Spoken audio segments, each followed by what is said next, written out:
بسم الله الرحمن الرحيم الحمد لله رب العالمين الصلاة والسلام على نبينا محمد وعلى آله وأصحابه أجمعين وبعد السلام عليكم ورحمة الله وبركاته يا حواسا سوشيال ميديا أصغر نداوة جرتن هرا سجنتانتي إرادو بنو وهي صلاتات صلاة ميلكسيتو درين المنامات خلشتو آكرا نمات salaanni addunyaattis akiraattis faayidaa qabdi.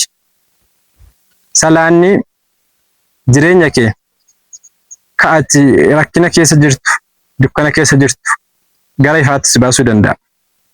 Mee waa'ee salaataarraa xiqqoo waliin haa ilaallu. Dura kabajaa salaanni qabu, kabaja ulfina Rabbi salaataa kenne yoo waliin ilaallu